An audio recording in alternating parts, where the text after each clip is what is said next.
এমন এক বাটি গরম গরম সবজি, ধোঁয়া ওঠা সবজি এবং ঝোল সাথে গরম গরম রুটি। কার কার পছন্দ বলুন তো? এমন একটা আইটেম কিন্তু দুপুর, রাত কিংবা সকাল যেকোনো সময় একদম আঙ্গুল চেটে পুটে খাওয়া যায় না? আসসালামু আলাইকুম everyone, welcome to my video. তো আশা করি আপনারা সবাই ভালো আছেন।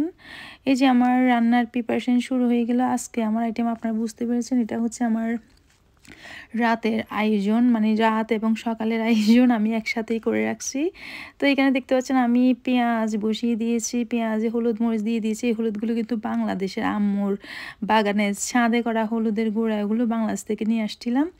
আমি কিন্তু মাপামাপি ছাড়া হলুদ মরিচ দিয়ে দিই, যেমনই দিই না কেন। এই যে দেখুন, আলহামদুলিল্লাহ আমার মাশাআল্লাহ আমার তরকারি কালারটা কিন্তু সুন্দরই আসছে। আমার নিজের জিনিসে আমার নিজের দেখতে ভালো লাগে, নিজের প্রশংসা নিজেই করতে হয়, নাহলে অন্যরা প্রশংসা করবো না। এই যে তারপর হচ্ছে আমি মশলাটা কষানোর পরে মাছের মাথা দিয়ে দিয়েছি, যেহেতু আমি এটা বড় ইলিশ মাছের মাথা দিয়ে সবজিগুলো আজ রান্না করব। তা আমি মাথাটা দেওয়ার পর চিন্তা করছিলাম আমার মনে হয় সবজি কম পড়ে যাবে। আমি কি সবজি রান্না করছি ওটা তো বলি নাই। এই যে কচুর ছড়া যেটা আমরা বলি, এটাকে কচুর বই বলে, অনেকে ছোটো কচু যেটা হয় ছড়া কচু, ওই কচুটা দিয়ে ইলিশ মাছের মাঠটা, এটা আমাদের অঞ্চলে সচরাচর করে থাকে। এটা খেতে কিন্তু দারুণ মজা লাগে। আমার কাছে মনে হচ্ছিল সবজিটা একটু কমই হয়ে যাচ্ছে। কষ্ট করে রান্না যেহেতু করবো, একটু দুই বেলা যদি না হয় কি, তাহলে কি রান্না করে আর কোনো লাভ আছে? তো আমি রান্না করতে করতে চিন্তা করছিলাম, এদিক এদিক নাড়াচাড়া করছি আর চিন্তা করি এর সাথে কী দেওয়া যায়। চিন্তা করতে করতে আমার মাথায় শর্ট করে একটা বুদ্ধি চলে আসলো।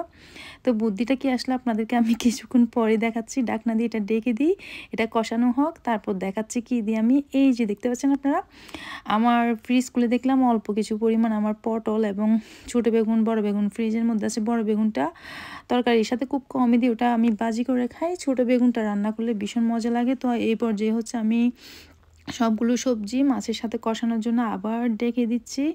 তারপর এই পর্যায়ে আমার কষানো হয়ে গেছে। আমার কাছে মনে হচ্ছে এখন ঝোলটা দিয়ে দেওয়া দরকার। এই পাতিলটা দেখতে পাচ্ছেন, এই পাতিলটা হচ্ছে আমার শাশুড়ির দেওয়া, বাংলাদেশ থেকে গিফট। প্রথমবার যখন আসলাম আমার শাশুড়ি পাতিলটা দিয়েছিল। এই পাতিলটা দিয়ে আমি কিছু কথা শুনেছিলাম যে আমি কেন এই পাতিলটা ইউজ করি।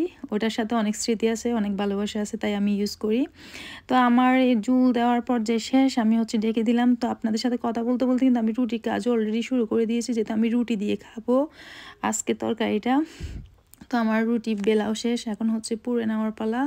এই যে কথা বলতে বলতে কয়েকটা রুটি হয়ে গেল, এক হাতে করছিলাম তো দেখা যাচ্ছিলো রুটি পুড়ে নেওয়ার পর কেন জানি তাওয়ার মধ্যে রুটিগুলো হচ্ছিল না। আবার আমি তাওয়া সরিয়ে চুলার উপর দিয়ে ভালো করে রুটিগুলো করে নিচ্ছিলাম। তো আমার আমার প্রায় রুটি হয়ে গিয়েছে, আমার তরকারিও প্রায় শেষের দিকে। এই যে দেখতে পাচ্ছেন, আমার কাছে মনে হচ্ছিলো ওই যে ইয়া করতে করতে আমার ভুলে গেছিলাম যে আরেকটু ইয়া দিতে হবে। আমি আর একটু ঝুল দিলাম, একটু ঝুল কম মনে হচ্ছিলো। আর হচ্ছে আমার মাছ ভাজা করা ছিল, এর মধ্যে থেকে আমি 3 পিস মাছ দিয়ে দিয়েছিলাম লেজ সহ, ভিতরে একটা ঢুকে গিয়েছে, আপনারা দেখতে পাচ্ছেন না এখন।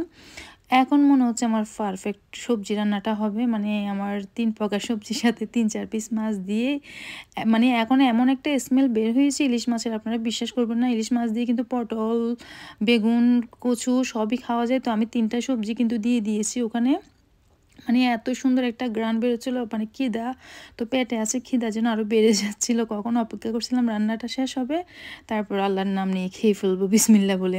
তো এই পর্যায়ে দেখতে পাচ্ছেন আমার রুটিও হয়ে গেছে, তরকারি রান্না হয়ে গিয়েছে। তো আমার ভিডিওটা কেমন লাগলো আপনারা জানাবেন। এখন তো আমার খাওয়ার পালা।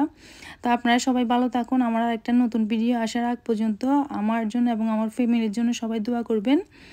এবং আমার ভিডিওটা কেমন লাগলো অবশ্যই কমেন্ট করে জানাবেন। আর আপনাদের যদি অবশ্যই ভালো লাগে আমার ভিডিওটা, প্লিজ শেয়ার করে দিবেন। ভালো থাকবেন সবাই।